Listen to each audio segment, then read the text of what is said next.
अपने YouTube channel में फिर से आपका स्वागत है। आइए फ्रेंड्स, देखते हैं शिक्षा रोजगार से जुड़ी बड़ी नई खबर लेकर उपस्थित हूँ। सक्षमता परीक्षा 26 से आधे घंटे पहले आए। 13 फरवरी तक आवेदन देने वालों का प्रवेश पत्र जारी। सक्षमता परीक्षा का प्रवेश पत्र जारी हो गया है। परीक्षा ऑनलाइन 26 फरवरी से 13 मार्च तक होगी।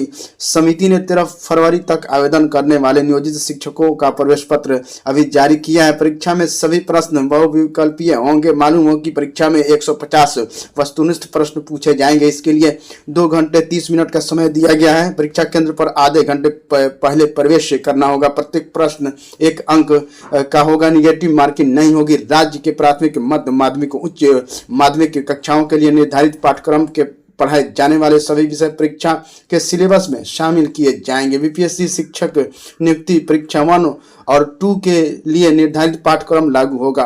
कक्षा 1 से 5 तक के शिक्षकों के लिए भाषा में 30, समान अध्ययन में 40 और समान विषय से 80 प्रश्न होंगे। वहीं कक्षा 6ठी से 8वीं कक्षा के लिए भाषा के 30, समान अध्ययन के 40 और संबंधित विषय यानी ऑनर्स पेपर और उससे संबंधित विषय के 100 प्रश्न होंगे। कक्षा 9वीं से 10वीं तक के शिक्षकों के लिए भाषा से 3, समान अध्ययन के 40 और संबंधित विषयों में 80 प्रश्न होंगे। कक्षा 11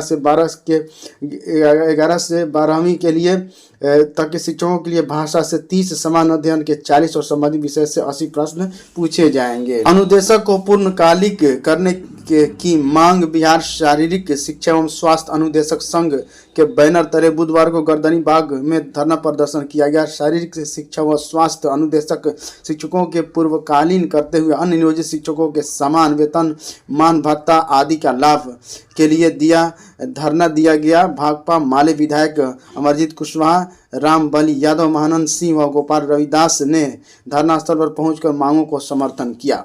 बीपीएससी प्रतिबंध से 584 शिक्षक अभ्यर्थी किए गए मुक्त। शिक्षक नियुक्ति के पहले चरण में आयोग की छवि खराब करने पर हुई थी कार्रवाई।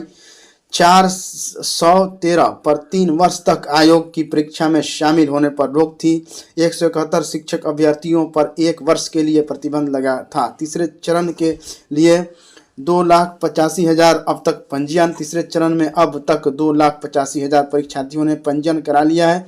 वहीं 2,60,000 से अधिक अभ्यर्थियों ने पैसा जमा कर दिया। अंतिम रूप से परीक्षा में शामिल होने के लिए 2,35,000 फॉर्म भर दिया है। अभ्यर्थी आवेदन की तिथि बढ़ाने की मांग कर रहे हैं। अभी आयोग को रिक्तियों की संख्या नहीं भेजी गई है।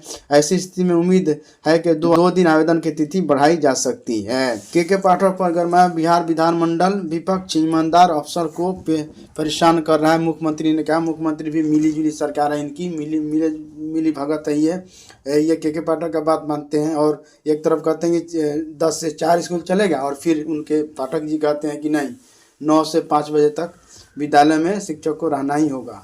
क्या तरीका है, क्या नियम है आपका भाई? कैसे ऑफिसर आप रखे हैं कि आपकी बात को नहीं मानता ऑफिसर? चौथे चरण में पहली से 8वीं कक्षा के 50,000 अध्यापकों की होगी नियुक्ति। यानी क्या है, राज्य में चौथे चरण में सिर्फ पहली से 8वीं कक्षा के 50,000 अध्यापकों की नियुक्ति होगी। बहाल होने वाले पहली से 8वीं कक्षा के 50,000 अध्यापकों को पहली से 5वीं कक्षा एवं 6ठी से 8वीं कक्षा के लिए अध्यापक होंगे। चौथे चरण में पहली से 5वीं कक्षा एवं 6ठी से 8वीं कक्षा के 50,000 अध्यापक पदों के साथ 9वीं 10वीं कक्षा एवं 11वीं से 12वीं कक्षा के अध्यापक पदों की भी नियुक्ति होगी। माना जा रहा है कि पहली से 5वीं कक्षा और 6ठी से 8वीं कक्षा के 50 अध्यापक पदों में 9वीं से 10वीं कक्षा एवं 11वीं से 12वीं कक्षा के अध्यापक पदों को जोड़ दें तो चौथे चरण में तकरीबन 1 लाख अध्यापकों की नियुक्ति होगी। उसके बाद 45,992 प्रधान अध्यापकों की भी होगी नियुक्ति। राज्य में 45,492 प्रधान अध्यापकों की नियुक्ति होगी। थैंक यू फ्रेंड्स, फिर मिलते हैं नए वीडियो के साथ। अभी तक मेरे चैनल को आपने सब्सक्राइब नहीं किया तो सब्सक्राइब करके बेल आइकन वाली घंटी को दबा दीजिए। फिर मिलते हैं आगे वीडियो के साथ।